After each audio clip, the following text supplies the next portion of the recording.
gaano kahalaga na may sapat na nutrisyon ay isang nagdadalang taong babae. Doon muna po tayo bago doon sa napaka-importante din. Ano pati pala yung memory, parang mayroong problema. A while ago may binabasa si Attorney Dot.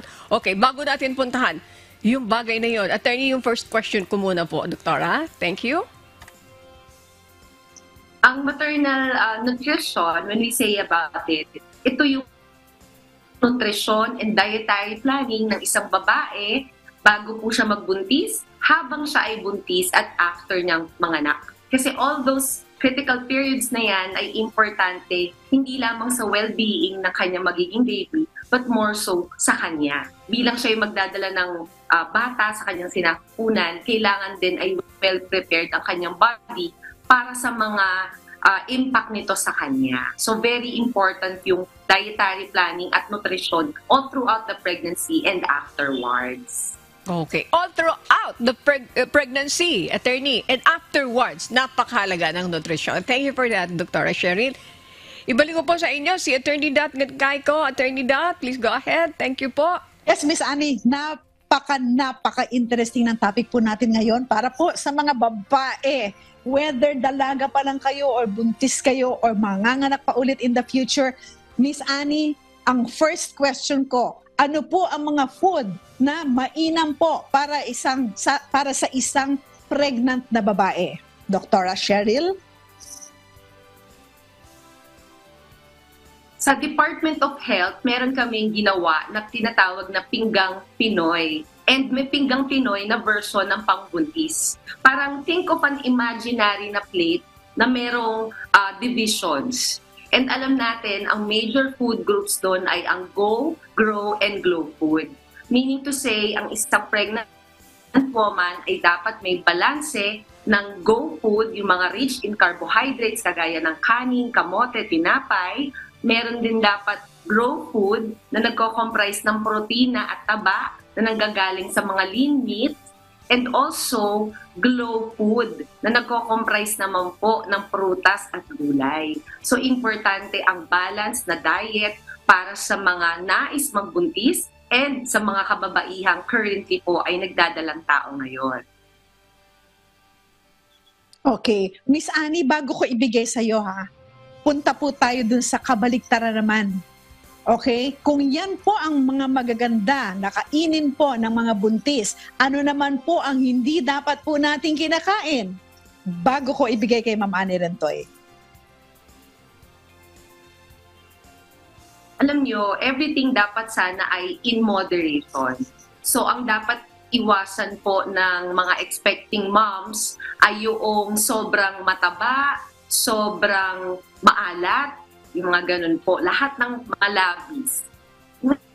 Ngayon, may mga matatanda definitely, no? May mga pinapaiwas sila sa mga buntis kasi meron tayong mga, alam niyo naman sa culture ng mga Filipinos, no? Meron parang mga myths about certain food na sinasabi nila, ito bawal ito, ganyan bawal. Isa sa mga sinasabi nilang bawal, yung mga malalamig. Even pag inom ng malamig na tubig, ayaw po ng mga elders kasi daw sabi, lolobo o lalaki masyado si baby at thereby pwedeng mahirapan manganak. Hindi po ito tama kasi ang tubig kahit malamig, alam natin, wala po itong calories. And we encourage ang buntis, bukod sa mga sustansyang nakukuha sa pagkain, kailangan po siya ay mag-hydrate. So, importante ang hydration, whether malamig or mainit yung tubig na iniinom, dapat po at least 8 to 10 glasses per day. Sabi rin ng mga matatanda, wag daw kakain ng mga maiitim na pagkain, mga dark-colored food. Hindi rin po ito totoo.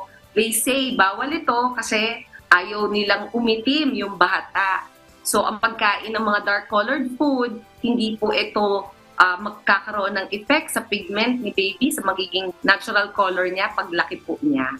And there are also certain myths about, let's say, mga pineapple, certain fruits na baka daw pag kinain ay mag-go into preterm labor si nanay. Hindi naman po. Alam natin na ang mga prutas ay magandang source ng fiber, napaka-nutritious nito at thereby kailangan po ng isang buntis. So ang iiwasan lang po sana ay ang mga hilaw or improperly cooked na meat or seafood, and bawal din nga po ang sobrang maalat at sobrang matataba as well as yung mga masyadong matatamis. I'm supposed to Okay, ask that so Miss Annie, question, nakuha po attorney. yun, ha? Opo. Oo, yes. Attorney, I'm supposed... Napaka-importante. Correct, attorney, tama yung sinabi mo. Yung raw food pala, may binanggit si Doktora, ulitin natin, bawal din po ba yun, Doktora Cheryl? Ang mga raw po, mga hilaw, very bawal yan.